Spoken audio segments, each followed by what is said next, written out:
Since it's the beginning of football season, we have to keep having football stories for a while, right? Yeah. There's a football story about a group of animals in the jungle who decided they were going to have a football game. The problem was once they chose up sides and started the game was that nobody could tackle the rhinoceros. Once he got the ball and got up ahead of steam, nobody could stop him. He just kept rambling on down the field, stomping right through people, knocking them right and left and right across the goal line, and scored right away at the beginning of the game.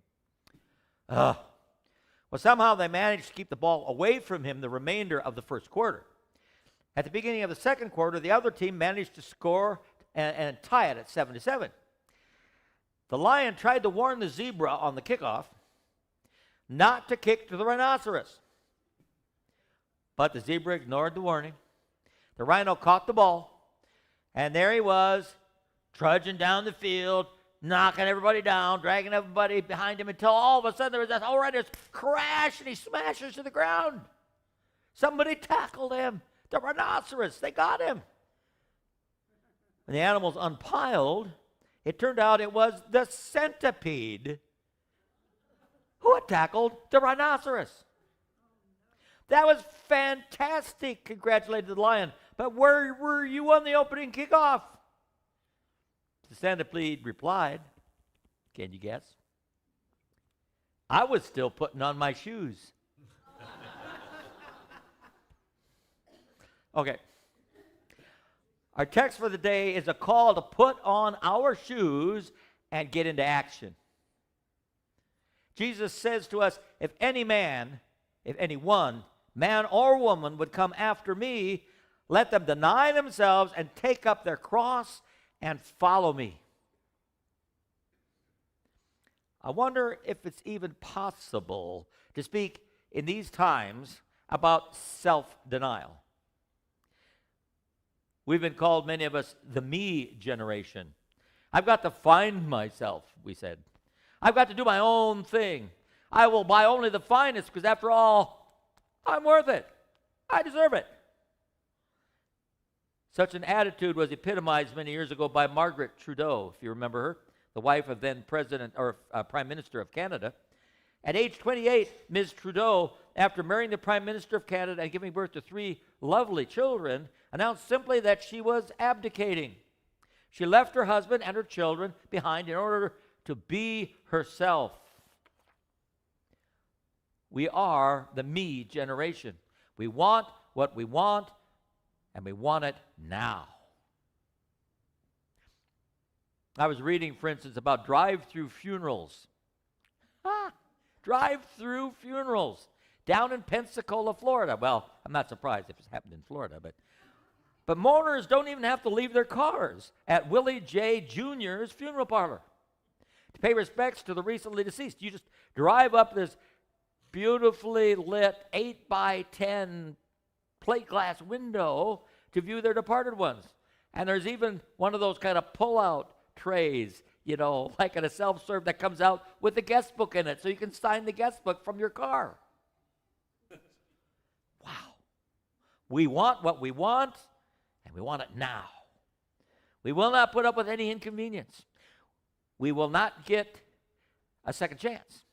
We will not be second in line. And so we will not settle for anything but the best. Charles J. Allen tells about being a young pastor of a little church back in the mountains. There was an old man in the community from whom he had learned a lot. This man was somewhat of a philosopher.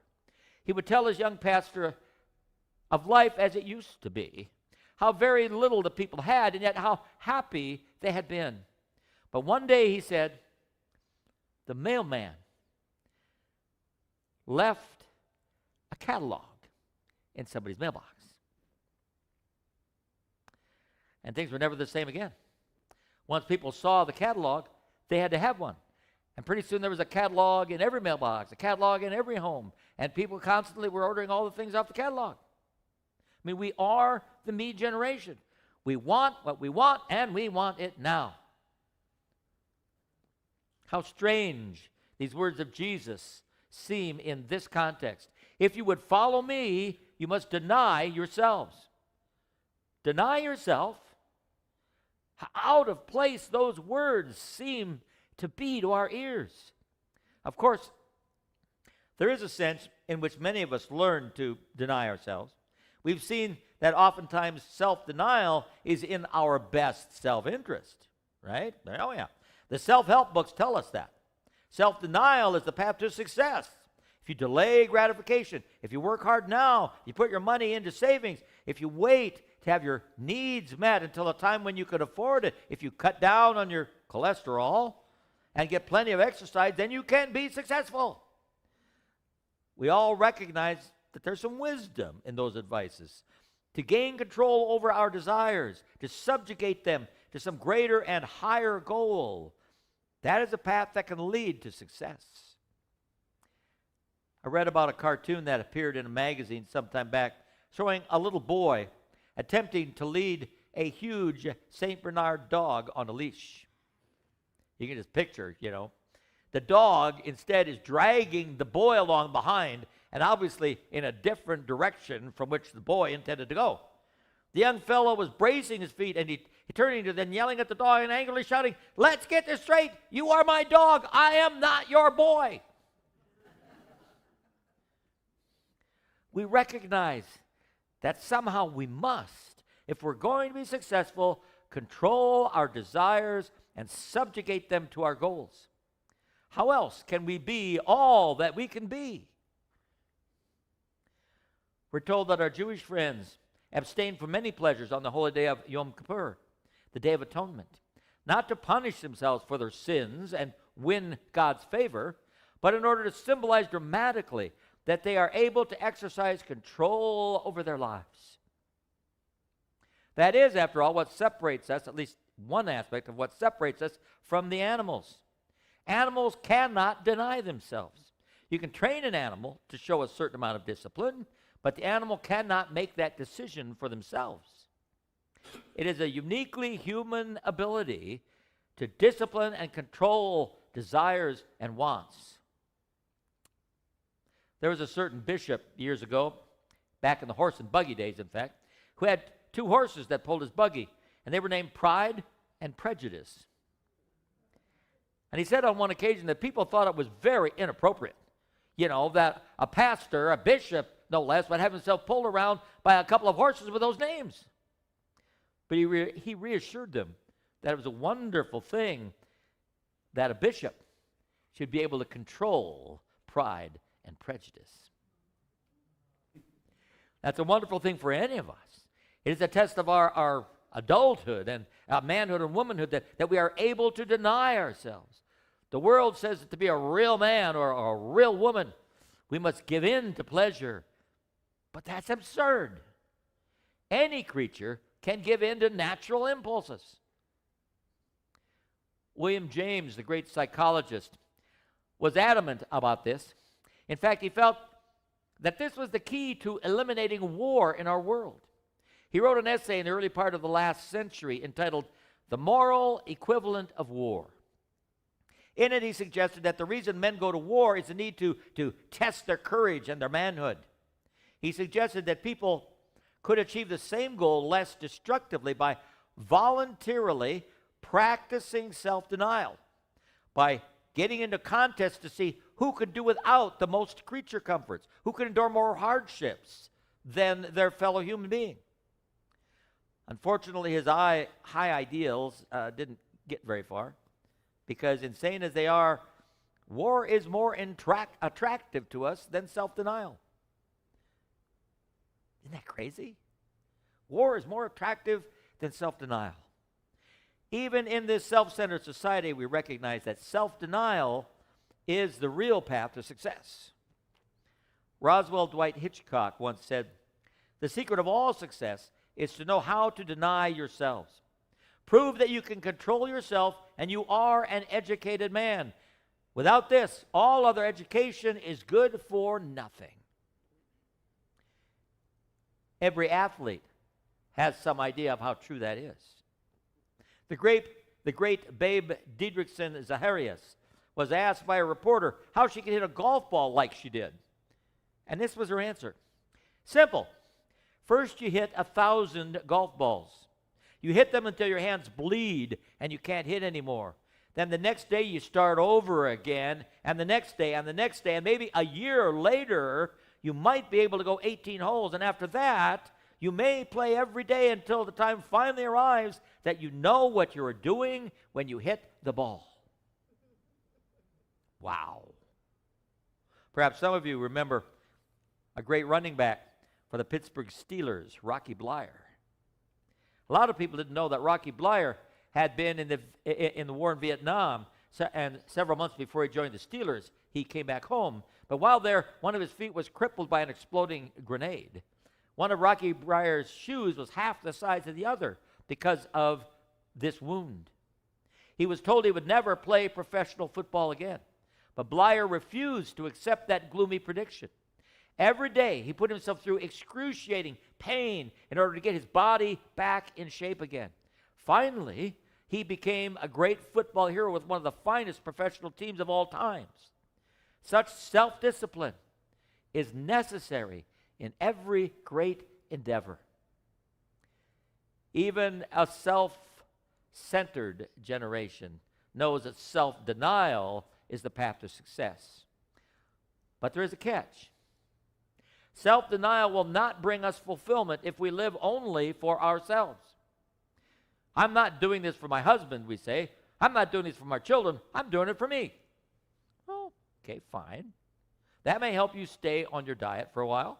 That may help you keep at your studies a little longer. But it will not bring you ultimate fulfillment. Ultimate fulfillment comes only when we say, I'm doing this for God. There's only one path that leads to real success. That is when we deny ourselves in order to take up the cross of Jesus. Dr. John A. Redhead puts it like this. Imagine a man carrying two buckets, one of them filled with oil and the one filled with water. Now they are completely filled so that you cannot pour the oil from its bucket into the water bucket because there's no room. Besides, oil and water don't mix anyway. Now imagine that one of these buckets is you and your will and your purpose and your plan for your life. And the other is God's will and plan and purpose for your life. Before you can know God's will and plan and purpose for your life, you're going to have to empty your bucket to receive what He has to give you. Now, whom do you trust the most to know where real purpose and joy, satisfaction, and peace are? With you or with the heart of God? The heart of God, amen. The key to truly successful living is denying ourselves in order that God may fill us to overflowing with His presence and power. As St. Paul says, I live, but not I, but Christ living in me. There is the path to real success. It is we who are followers of Jesus who know that. And if we're going to be followers, we learn that simple truth. And then we can turn this world around us upside down. It's said of Alexander the Great, that most powerful of all generals of his time, that he approached once a great walled city with only a handful of soldiers and demanded the city surrender. The people inside the city walls just laughed at him. Why would we surrender? You've only got a handful of soldiers out there. In a way of answer, Alexander had his men line up in single file and ordered them to march. Nearby was a steep, treacherous cliff. Alexander guided them directly to the edge of that great cliff, and then one by one, they marched to their death off of that cliff. The people of the city watched in horror. And at a certain point, Alexander halted the march and ordered the rest of the men back to his side. They responded without any sign of fear or relief or panic at all. When the residents of that great walled city saw the loyalty that Alexander commanded, they realized that their defeat was inevitable, and they surrendered. In one sense, that's a horrible story. God is not going to ask us to do anything that is deliberately self-destructive like that. Nevertheless, Imagine what would happen if enough of us today would learn what it means to deny ourselves and take up the cross of Jesus and follow him anywhere, no matter what, without question. Deny yourself. Take up the cross of the Master. No other lifestyle is ultimately satisfying. No other lifestyle can permanently change the world in which we live. But with the cross, we can. Amen?